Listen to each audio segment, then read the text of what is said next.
Hi guys, welcome to my channel. This is Lassia75, the Black Unicorn. And I wanted to talk to you guys today about how to pick an African country to live in. Some of you are doing your free research now to figure out if you want to repatriate to Africa and what country in Africa you want to live in. A lot of you probably see tons of YouTube video and content around Ghana, around Tanzania, around Gambia, and then there's a few other places where you can find YouTubers who came from diaspora or African YouTubers who are talking about their respective countries. So when you're thinking about a place to live, a place to call your home, a place to repatriate, it's extraordinarily important for you to visit that country. So how do I know that? Because I am an American living in Ghana and I repatriated in 2019. So by living here in Ghana, I can tell you exactly what you should be looking for and how to make the decision.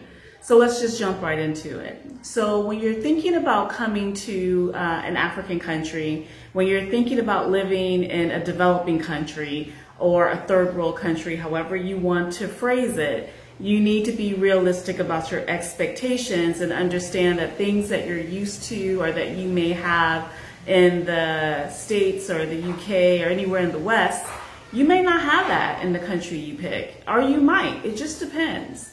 You need to, and for me this was really important, and it may or may not be important to you, but the stability of the country. Like, is that country unstable? Do they go to war with each other? Has there been civil war? How many times?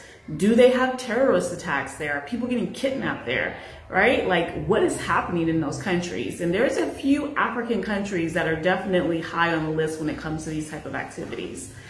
Also, how is the transition of power when one president leaves and another one is elected? Is it a peaceful transition, or does it turn into a whole bunch of, a super drama? And I don't mean just, politicians beefing with each other, talking trash, but I mean, does it get violent? Do they get to the point where they want to do a coup d'etat and the whole country becomes unstabilized and everybody has to be evacuated out? For me, these kind of things are important. So I did a lot of research on countries that I was interested in going to. And my top two countries were Ghana and Rwanda. And not only did I look at them for their political stability over the last 15, 20 years, I also was looking to see what was their economic impact. How were they economically? How strong is their currencies? When you have a currency differential that's like 50 to 1 or like 100 to 1, that economy is quite bad. But when you only are dealing with 5 to 1, although your dollar will stretch at the same time, you know that you're in a more stable economic environment that's growing. So for me, all these things were important, and I would think they would be important for you as well. So when you're really thinking about going to Africa, coming to Africa, repatriating, you really need to understand, what does repatriating mean? I made a whole video on that, so I'm going to link it up here so that you can go ahead and look at it. You need to understand, how much does it cost to live there? Do I rent? How do I rent a house or an apartment? Where do I rent? What do their houses look like? Do they have regular toilets or the squatting toilets? Do they have hot water? Are the bathrooms and kitchens actually inside the house, or are they outside? Like, you have to be realistic, because that could be the case depending on where you live and how you want to live, or you can have something that's absolutely the same as you would have in the West. You will be paying Western standard prices too in dollars. So, you just have to think about these things and try to figure out how does that and what works for you. Also, when you're deciding on the country to live in, you need to take time to visit that country. Beyond just doing the basic research to understand what the national language is, who colonized the country, because that matters. Only country in Africa that hasn't been colonized is Ethiopia. Every last other country in the continent have been colonized. You may want to know who colonized them, what languages they speak, main language, as well as the dominant local language. And then you need to understand the culture. You know, there's going to be a variety of cultures inside each African country, but you may want to understand the culture of the city that you want to go to so that you have at least a starting base. When moving and deciding on a country, you might want to start making contacts. Like, who do you already know from that country? Talk to them about their country. Ask them questions. See how they feel about their country, how they talk about it and what they tell you about it. You know, make connections prior to going so that you have a base to start from. So when choosing a country, you just really need to know in your soul what's right for you. And quite frankly, you're not going to know that just by doing research, watching YouTube videos, reading articles, watching documentaries. You're only going to learn that when you step foot on the soil of the country that touches your soul. So you get off the plane in Uganda and you step off the plane. You check into your hotel or your Airbnb, and then you start having different experiences with the Ugandan people as you make your way around the country, around the city. You're starting learning the foods, greetings, and just getting this vibe, this sense of joy, this sense of peace. Something will overflow in you that cannot be told to you or truly explained in words. It's like when you fall in love with someone. You never planned on it, but it just happened. And so that's it. That love bird has hit, and that's a wrap.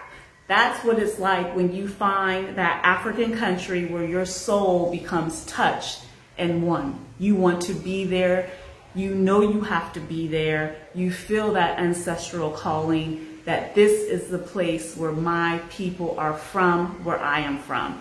And I'm personally from the belief that you don't have to have a DNA test, or not even a DNA test, but one of these, maybe they're called DNA tests. I don't know, they like swab your mouth or something. Not the COVID test, y'all. No, not that. I mean, not that serious. I mean like the test where like, they do your roots. They tell you your like what region of Africa you came from. They tell you, there's one by Black folks. I think it's called African Ancestry. I don't know, but they do your tests and tell you what African country you come from, what tribe, what people, things of that nature. I just don't feel you need that. And the reason I say I don't feel you need that, because for my own personal experience, when I decided on the country, I visited first. I had a whole experience, good and bad, and then I moved 6 months later because my soul was touched and I knew it was time. This was the place. It was right. And it was, and I haven't regretted my decision since. No matter what the experiences are, I made the right one because I know deep down my people are from Ghana, period. It is what it is, you know, and I think that when you're thinking about the country and you're deciding what's right for you, you need to understand, how do you feel when you're in that place? How do you feel when you're around those people? Do you respect those people? Because if you don't have any respect for those people and you bad-mouthing them all the time or judging them or acting a donkey, now don't get me wrong, we all gonna have something to say, for sure.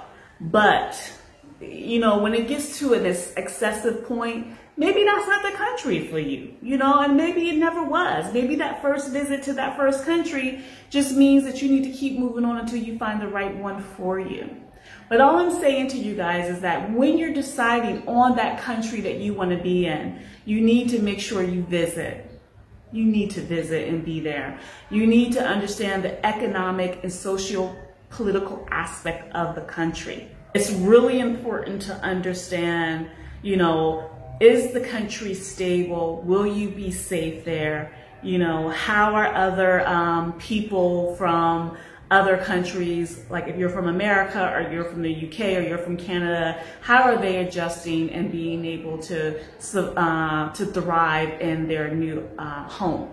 You know, are they able to do that? You know, these things are important. Depending on what kind of industry you're in and what kind of work you want to do and businesses you want to build in the country, you need to understand the dynamics of that particular industry. For me, I am in technology and fintech, so it was extremely important to me beyond real estate, because I am in real estate too. You guys know I have Black Unicorn Properties here in Ghana, but I also had a cybersecurity training company as well. So it's important to understand that dynamic of the industries and fields, are they there? Are they supported? Are they growing? Are they stagnant? Do they not exist? These things are important. For me, it was extremely important because I needed to know, one, they existed and they already had a growth process to them. And in Ghana, the growth process is steady and it's good. And the same was with Rwanda. As a matter of fact, Rwanda is a little bit past Ghana when it comes to the technology aspect and their technical field, because it's growing a bit more rapidly because it's supported way more. They just have a private-public partnership between government and private industry that's allowing their technology industry to flourish more rapidly than here in Ghana. At the same time, technology and fintech here in Ghana is growing at a steady pace. And for me, that's good. If you're a professional like myself, these things will matter. So when you're picking out your country and you're trying to decide, I would advise you pick 3 countries you're interested in going to, no matter where they are in the continent. Don't limit yourself by region. Buy a ticket, come and visit. And when you're buying your ticket, come and visit, buy your ticket, your round trip ticket to and from your main country, and then you can buy tickets to go from like Ghana to Rwanda, Rwanda to Kenya, Kenya back to Ghana. You need to visit. So when you're on the continent, I highly suggest you visit your countries all at that time, because it'll be cheaper to do it that way than buying multiple tickets at $1,000, $1,500 to $2,000 a piece to get from the US to Africa, because it's expensive. If you're in the UK or the EU, your tickets will be much cheaper. You can do your travel differently. But these are things that you need to think about when you want to live in an African country and you're trying to decide which country is best for you. So hopefully this helped. Lastly, I will say that it's important to understand how your family will adapt and adjust to the country you picked.